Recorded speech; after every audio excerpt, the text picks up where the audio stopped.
So this beast in my garage right here is the project I've been working on for the past couple months. This is a homemade arcade machine. And I guess the origin story of this thing is that my sister found that Double Dragon cabinet at a thrift store and bought it and wanted to strip it down, put new art on it, and put an LCD and a computer inside and turn it into her Five Nights at Freddy's arcade machine because she is a YouTuber and makes a living off of making Five Nights at Freddy's content. But when I realized that it was a Double Dragon cabinet, I was like, no, we should not do that. Let's find an alternative. And that alternative was to build our own arcade cabinet, which she could do whatever the heck she wants to with, without feeling bad for desecrating an old classic. So I'm going to take a little look at this project that we've been working on.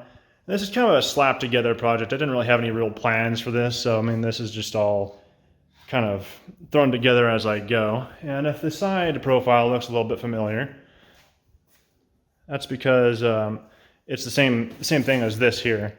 Don't mind that one. We'll talk about that later. But we took a melamine board and slapped it on the side of here, traced it out, and then I made sure that the bottom was a 90-degree angle from the back here, and we cut out two boards together, and that would make the sides. And from there, you can see by my lines and stuff like that inside of here that it was all just kind of pieced together as I went. I didn't really have a plan for it, and I think it turned out pretty well. Although there are some minor issues with it. If you look right down the crack here, you can see the light coming through. It's not a professional job by any means. So if I look over here, I should also see light coming through here. And also these miter cuts, even though this side right here, which is the side I based most of this thing off of, it didn't quite line up with the other side because, of course, these two side panels are not perfectly the same. My jigsaw was bending a little bit around the corners and stuff, and it just didn't turn out right since I was measuring from the edges here to put the support wood up behind the MDF here. So these miter cuts kind of didn't perfectly line up, but I mean, this is my first woodworking project or first time building an arcade cabinet or anything like this, so I'd say that's pretty damn good for being just something we just threw together. So I'm kind of happy about it. Well, let's check out the insides, see what it's running here. Let me get the keyboard out of the way.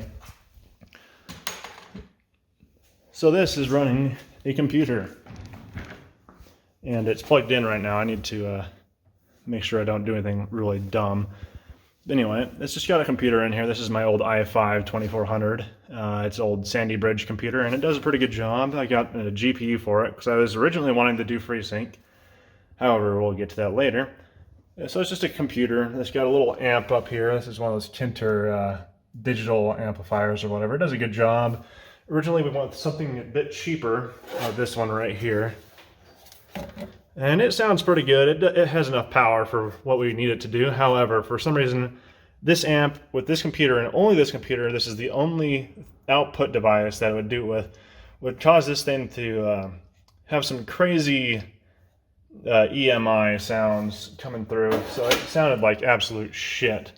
It doesn't do that with my phone or my other computer or anything else. Like, it just sounds fine. But so we got this instead.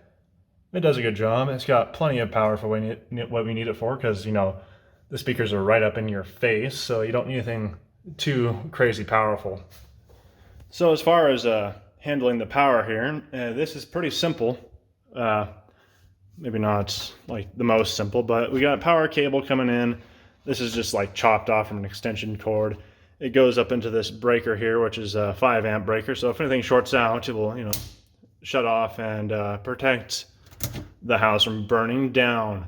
Anyway, it goes up this wire right here up to the switch, which I do have live 120 volts exposed. Don't touch that unless you know what you're doing, and make sure it's unplugged. It's plugged in right now, so I'm not going to stick my hands up there. It comes back down here, and we got ground. Yeah, that switch, the plate that's on is grounded. It's got a bolt in there. You can see right there where those ground wires go, so that's all handy dandy. We got it grounded right here. This powers up this this power strip here, which is bolted to the wall, or screwed to the wall, which powers the monitor, computer, the amplifier, and has these USBs here, which will be used for lights. So that's the coin door light. That's the coin door right here. And this little relay will, after 1 second of being powered on, will send an input pulse, or we'll close the relay for a very short amount of time, just pulse the relay, which is hooked up to the power switch on the motherboard. So the computer will power itself on using this little relay right here. And yeah, it's pretty automated. You just flip the switch and everything comes on, and it boots straight into the emulation station, which runs RetroArch emulators. And originally I was thinking I was going to have to run the monitor into that relay also to switch it on. However, I realized that the monitor actually just turns itself on anyway, so that's completely unnecessary. That's soldered into the power button of the monitor. That's like one of the first things I did with this project when we got the monitor, is just tear that thing open and solder some wires onto the circuit board. But anyway, let's flip this on. We got a couple of cooling fans here. I still haven't made the back panel yet, but we'll get to that. Flip it on, and heard the relay click, and should be powered on. Up here we just got a couple of car speakers, 5¼ inch car speakers, and LED strips for the marquee, which will be something that she designs. We'll have to figure out what kind of material we need to use so that the light can glow through. Anyway, it just boots right into Linux. Ugh, what a pain in the ass, dude. Linux is an operating system designed by people who fucking hate you and everything that you know. But anyway, I finally got this working. I spent like 3 days trying to figure this shit out. It was ridiculous. Anyway, so the controls here, we got 2 joysticks. These are just Sanwa joysticks with a octagonal gates, because I think that's better for classic arcade games. If you're into fighters, maybe squares, I don't care. They suck. I don't like them. And then we got these HAP style buttons, because my sister likes the clicky HAP style arcade buttons, like something you'd find on here, Anyway, let's boot up a game maybe. Which one with good sound? I think I got turned up a little bit high right now, so EDF has some pretty cool sound to it.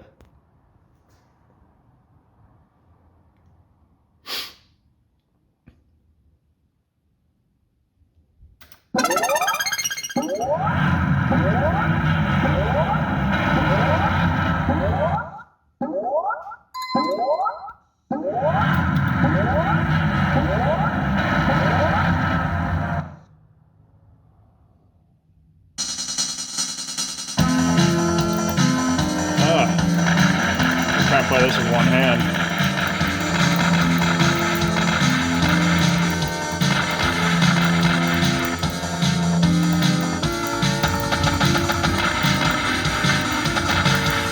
Commit suicide here.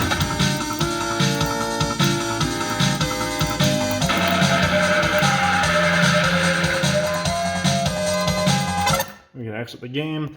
Let's shut it off real quick. I'll tell you more hardware stuff, but yeah, it works. It's good. One weird thing about it is it's a computer. You have to shut it down first. So if you shut down the system, these LED lights are actually powered by the computer's power supply. So if those go out, you're good to shut the power off. That's something you just gotta remember. Anyway, the control panel comes off like any other arcade control panel. This coin door here, we got this off of Amazon. It's a little bit plasticky, but it's fully functional. We might make a pedestal to put like a coin collector right here and wire it up so you can drop quarters into it. That'd be kind of cool. But yeah, it's fully functional, even if it's a little bit cheesy. Anyway, let's unlatch the... Oh, those are already unlatched, aren't they? Yep, okay. Unlatch those, unplug the USB on the back, because that's not long enough for me to pull it out, because I'm dumb. I need to redo that cabling a little bit. But yeah, it's got a little plexiglass cover on it. We'll have to take all this shit off when she makes her art for it. On the back we just got these little cheapo, I'm not really sure what to call these, but they're like little controller arcade boards that you can get for like 10 bucks a pop on Amazon. They work pretty well, actually. I was kind of concerned about some, latency issues, but it turns out they're pretty dang good for what they are. I had to do a little bit of wiring here, as you can see. It's a little bit of a mess, but it works. Set this over here. And then here's the bezel. I'm not sure what you call this material. It's like some cheap compressed wood junk, but we had to cut this out and then paint it black. Make it look a little bit nice in there. And as you can sort of see, here's the holders for the bezel. Pretty El Cheapo, I know, but we were coming up with this on the fly, so it's not perfect, but in the dark, when you got the bezel on and you got the control panel on, you're not going to notice this shit. This you don't really even see either. And then this board here is something I had to add on after I installed everything and bolted and glued everything down, because with the control panel going up to about right here, you look in there, you could saw right through the back of this monitor thing here into the cabinet, which okay camera, which was kind of irritating because you can just stare right down into the guts. So I had to add this little board on here, and it turned out pretty well. Also, a little feature right here, we will get a glass pane. It should sit in the corner of these right here, that one and that one, and then go up into the top right here, this crack, sort of like on the Double Dragon machine. So she'll be able to have the glass pane in front of the monitor, so that should meet up pretty well with the control panel. I got this, this has a bit of an angle cut on it, so it should line up with the glass pretty well. But yeah, for first time making a cabinet like this, I'm pretty happy with it. It's not anything professional, but it gets the job done, and it works good. So I guess I'll just go in and talk about the software a little bit on it. So one thing about the audio that I didn't like when I finally got the other amplifier to work and it sounded a lot cleaner is that it didn't really have any bass to it. Of course, these amplifiers put out a pretty flat spectrum for what they do. So I'm like thinking, well, what the heck about it? Like when I hooked up this stereo right here to the speakers, it sounded a lot better than the other one. So I'm thinking about what about this makes this sound a lot better than the Chinese cheapo amplifier? Well, here we have the automatic sound good button, also known as loudness. I had to figure out what that actually does, and what that does is that it boosts bass frequencies at low volumes and then slowly decreases it, backs them off a little bit as you turn up the volume, because our ears are weird and they do not detect bass very well at lower volumes, so you'll hear the mids and highs a lot clearer when the volume is low. And since the volume is kind of low on this, well, I mean, it's right next to your face, you don't want it up too high, it's not going to be very bassy. So what I figured out is, well, on this you can bypass the tone controls, which suck, which is a good thing. When bypass that shit, it sounds like shit. And Linux actually has a equalizer you can download. And I did this. Instead of turning up the bass, because you know the computer can only output so much volume on its line out. If you turn up the bass too much, it would start clipping, or it might compress or something like that. Have some weird adverse side effects. So you turn everything down, which makes the overall volume a little bit lower, but you compensate by turning up the amp a little bit.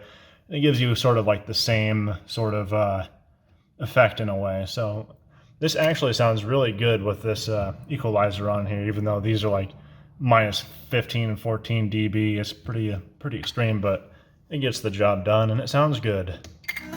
So I forgot if I mentioned this, but the reason why I got that video card in there is for the shaders on RetroArch. And also I tried to do FreeSync. This monitor is supposed to support FreeSync, but it only has HDMI inputs, so it's lying. Well, at least with when used with Linux, because apparently you need to use DisplayPort to use, you know, FreeSync, which sucks, because I wanted to get the FreeSync with the MAME emulation, because a lot of these older games have odd refresh rates, which do not line up perfectly with the 60 Hertz on the LCD screen, which causes a little bit of stuttering. FreeSync on MAME is badass, and you should try it if you haven't tried it already. Anyway, of course this is an LCD running older games. Of course it's not going to look as good as a CRT, and I tried my best to get a shader that looks somewhat similar to that cabinet right there. So it's a little bit. Let's see if I can get it focused in here. I mean, it doesn't look perfectly like a CRT or anything like that, but it looks pretty good. For what it is on a 1080p screen, it's pretty convincing, I would say. So I guess we'll play some games, I guess. I'll go over the UI.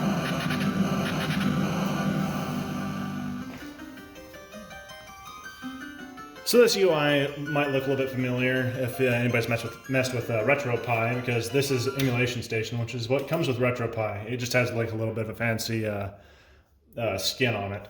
So it's ultimately like the same thing, really, which allows you to do, as I've mashed buttons in, launch a game unintentionally. We'll also have to black out this ASUS logo, but so anyway, with Emulation Station here, you can put little videos and attach them to the game's metadata or whatever you want to call it, and basically I hit this button and load up a screensaver, and it loads up a screensaver for Korth that I recorded on my other computer for this, so it looks kind of cool. The idea was to make it so it's like matching the refresh rates and all this cool stuff, so it looks nice and smooth as if it's emulating the game on the screensaver, but apparently the video player for this really sucks. It stutters worse than just playing the fucking game.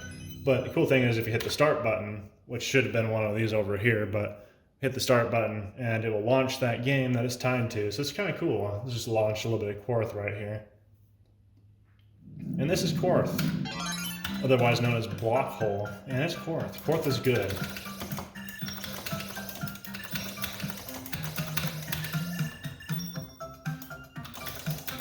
Of course, since this is MAME, there's going to be a wild variation in volume between games, and I'm going to have to figure out if there's something I can do to equalize it without introducing compression.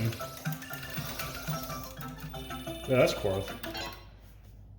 For some reason, when you exit a game, it dumps like a previous frame buffer onto the screen and just pukes it out because Emulation Station is weird. So what I originally tried to do is, I had a lot of issues trying to get this Linux shit working. Originally, I tried to install RetroPie onto the PC, because apparently you can actually do that. You can install RetroPie onto a PC. But I had some issues doing that. I tried like Ubuntu, and like I tried, there's another distro of Linux or something like that I used. Ubuntu and something else. Either way, it didn't work out so well. Oh yeah, it was Debian. Debian and Ubuntu, those were like shit. Well, of course, Arch is also shit, but it seems to be working this time. So this is Arch Linux. It's running. I got a bunch of games on here. It's got a bunch of cool filters, like the Game Boy filter, which looks like a Game Boy Color. So I'm going to open up a Game Boy Color game. I don't know if you'll be able to see it very well because, I mean, the camera's far away and it's running the same resolution, but it's got a cool filter effect to it. It makes it a little bit nicer to look at when scaled up on an LCD. Since this is not using, I decided not to go with linear scaling or whatever the heck, integer scaling, because these filters kind of offset the odd look of having non-integer scaling. So I don't think anybody that's going to use this is going to really notice. So it's all fine and dandy.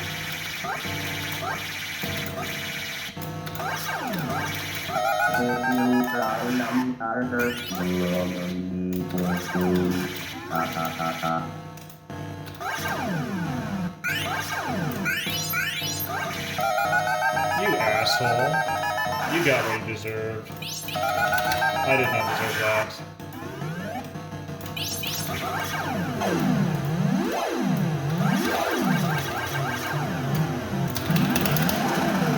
Good bucks.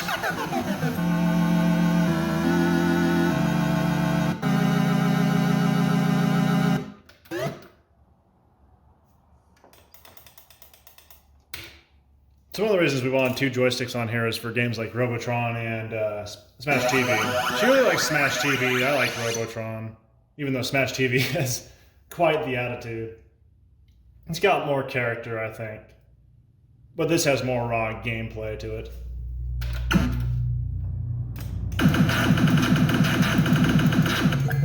So this is running the most current version of MAME.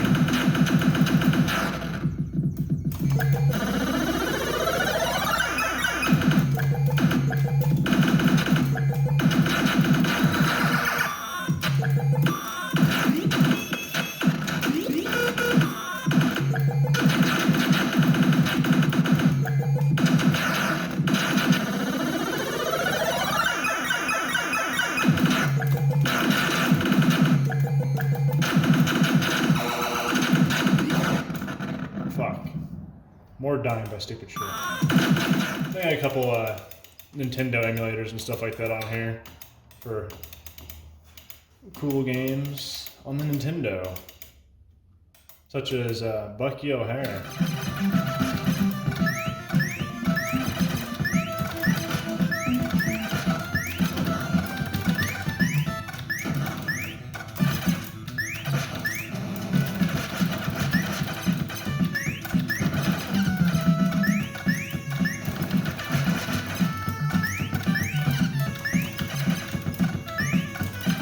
So yeah, I think this turned out pretty well, and I think you'll make a good little MAME cabinet to stick up in her new house, so that'll be cool. Also, the one thing I didn't mention that I also got were these little bit weird levelers here, where you can got these feet that can come up and down, so it's nice being able to just stick it on all four wheels and wheel it around in the garage. So hopefully that'll make it a little bit easier to move around on the carpet and less damaging than those metal levelers to, like, you know, move around if you need to. Won't tear up the carpet at least as much. And it rolls around really nicely. Anyway, so that's about it for this thing for now. And maybe in the next week or so I'll make a video about that thing.